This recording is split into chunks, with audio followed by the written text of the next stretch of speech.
karena Tuhan pimpin aku. Tuhan pimpin, Tuhan pimpin, tangan Tuhan pimpin aku. Ku turut dengan setia karena Tuhan pimpin aku. Bila kerjaku habislah dan aku sudahlah menang, tidak ku takut maupunlah bila ku tiba di seberang. Tuhan pimpin, Tuhan pimpin, tangan Tuhan pimpin aku. Ku turut dengan setia karena Tuhan pimpin aku. Mari kita tunduk kepala dan kita berdoa.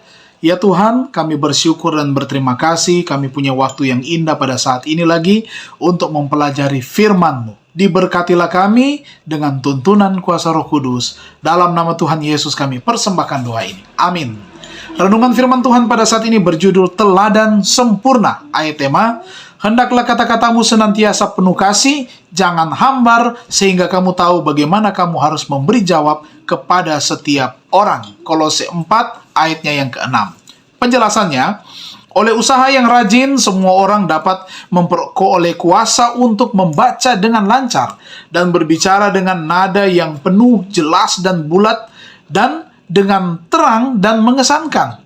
Oleh berbuat ini kita dapat meningkatkan kemantapan kita dengan rapi sebagai pekerja-pekerja Kristus. Setiap umat Allah dipanggil untuk memberitahukan kepada orang lain kekayaan Kristus yang tersembunyi.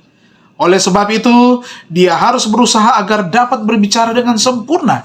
Ia harus menyampaikan firman Allah dalam suatu cara yang akan membuatnya dihargai oleh para pendengar. Allah tidak merencanakan agar saluran manusianya akan bersikap aneh. Bukan kehendaknya agar manusia akan mengecilkan atau merendahkan aliran surga yang mengalir melalui dia ke dunia ini. Nah, kita harus memandang kepada Yesus, teladan yang sempurna. Kita harus berdoa, meminta pertolongan Roh Kudus, dan di dalam kekuatannya kita harus berusaha untuk melatih setiap bagian tubuh untuk pekerjaan yang sempurna.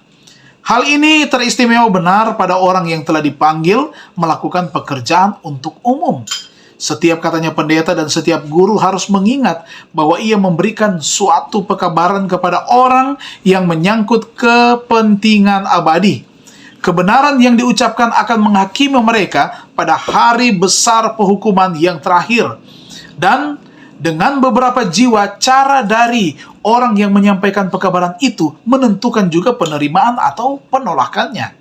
Jadi, hendaklah sabda itu diucapkan sedemikian rupa sehingga ia akan menggugah pengertian dan mengesankan hati orang. Sabda itu harus diucapkan dengan lambat, jelas, dan hikmat, namun dengan keikhlasan yang dituntut oleh kepentingannya. Kebiasaan yang benar dan penggunaan kuasa berbicara harus berhubungan dengan setiap bidang pekerjaan Kristen.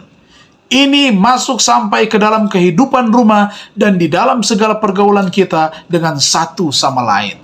Kita harus membiasakan diri kita untuk berbicara dengan nada yang manis, untuk menggunakan bahasa yang bersih dan benar, dan juga kata-kata yang ramah dan sopan. Kata-kata yang manis dan ramah adalah ibarat katanya embun, serta siraman air yang lembut kepada jiwa.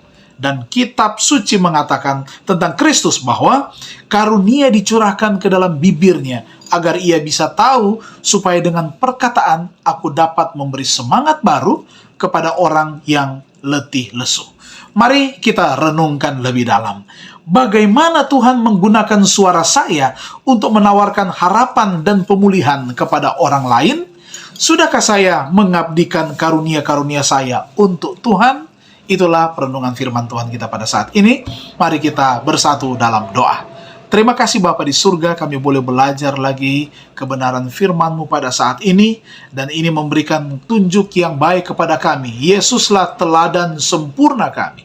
Dan biar kiranya kami juga mengeluarkan kata-kata yang manis, yang tepat dengan baik, ketika kami memberikan nasihat dan petunjuk kebenaran kepada orang lain. Hari yang baru ini kami serahkan hidup kami ke dalam tangan Tuhan. Diberkatilah setiap tugas dan tanggung jawab kami masing-masing. Inilah doa dan sembahyang kami. Berkat surga melimpah menjadi bagian kami semua. Di dalam nama Tuhan Yesus kami persembahkan doa ini. Amin. Tuhan memberkati kita. Selamat menyambut hari Sabat.